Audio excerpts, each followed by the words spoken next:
নমস্কার, আমি সুস্মিতা। আজ আমি আপনাদের একটি নতুন মজার গল্প শোনাব।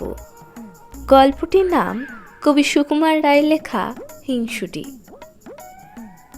এক ছিল দুষ্টু মেয়ে, বেজায় হিংসুটে আর বেজায় ঝগড়াটি। তার নাম বলতে গেলেই তো মুশকিল, কারণ ওই নামে শান্ত লক্ষ্মী পাঠিকা যদি কেউ থাকেন তারা তো আমার উপর চটে যাবেন। হিংসুটির দিদি বড় লক্ষ্মী মেয়ে, যেমন কাজে কর্মে তেমনই লেখাপড়ায়। হিংসুটির বয়স 7 বছর হয়ে গেল, এখনও তার প্রথম ভাগই শেষ হলো না। আর তার দিদি তার চাইতে মোটে 1 বছরের বড়। সে এখনোই বোধহয় আরও ছেলেদের রামায়ণ পড়ে ফেলেছে। ইংরেজি ফার্স্ট বুক তার কবেই শেষ হয়ে গেছে। হিংসুটি কিনা সবাইকে হিংসে করে, সে তো দিদিকেও হিংসে করে। দিদি স্কুলে যায়, প্রাইজ পায়, হিংসুটি খালি বকুনি খায় আর শাস্তি পায়। দিদি যেবার ছবির বই প্রাইজ পেলে আর হিংসুটি কিচ্ছু পেলে না, তখন যদি তার অভিমান দেখতে, সে সারাটি দিন ফুপিয়ে ফুপিয়ে গাল ফুলিয়ে ঠোঁট বাঁকিয়ে বসে রইল, কারো সঙ্গে কথাই বলল না। তারপর রাত্রিবেলায় দিদির অমন সুন্দর বইখানাকে কালি ঠেলে মলাট ছিঁড়ে কাদায় ফেলে নষ্ট করে দিল। এমন দুষ্টু হিংসুটে মেয়ে। হিংসুটির মামা এসেছেন, তিনি মিঠাই এনে 2 বোনকে আদর করে খেতে দিয়েছেন। হিংসুটি খানিকক্ষণ তার দিদির খাবারের দিকে তাকিয়ে তাকিয়ে ভ্যাঁ করে কেঁদে ফেলল। মামা ব্যস্ত হয়ে বললেন, কিরে, কি হলো? জিভে কামড় লাগলো নাকি? হিংসুটির মুখে আর কোনো কথা নেই, সে কেবলই কাঁদছে। তখন তার মা এক ধমক দিয়ে বললেন, কি হয়েছে বল না। তখন হিংসুটি কাঁদতে কাঁদতে বলল, দিদির ওই রসমন্ডিটা তাকে আমারটার চাইতেও বড়। তাই শুনে দিদি তাড়াতাড়ি নিজের রসমন্ডিটা তাকে দিয়ে দিল।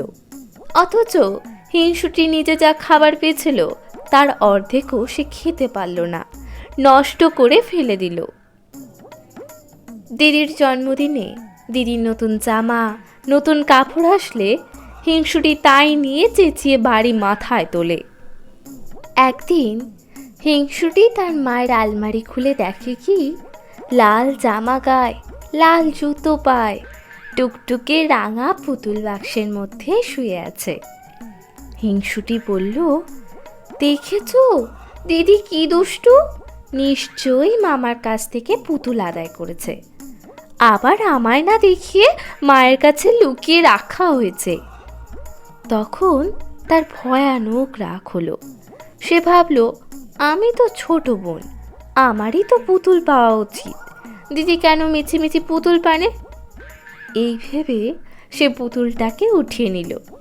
কি সুন্দর পুতুল, কেমন মিটমিটে চোখ আর ফুটফুটে মুখ, কেমন কচি কচি হাত পা, আর টুকটুকে জামা কাপড়, যত সব ভালো ভালো জিনিস সব কিনা দিদি পাবে।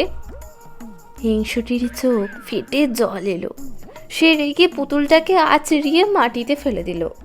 তাতেও তার রাগ গেল না। সে একটা ডান্ডা নিয়ে ধাঁই ধাঁই করে পুতুলটাকে মারতে লাগলো। মারতে মারতে তার নাক, মুখ, হাত পা ভেঙে, তার জামা কাপড় ছিঁড়ে আবার তাকে বাক্সের মধ্যে ঠেসে সে রাগে গড়গড় করতে করতে চলে গেল। বিকেলবেলায় মামা এসে তাকে ডাকতে লাগলেন আর বললেন, তোর জন্য কি এনেছি দেখিসনি? শুনে হিংসুটি দৌড়ে এলো। কই মামা, কি এনেছো, দাও না।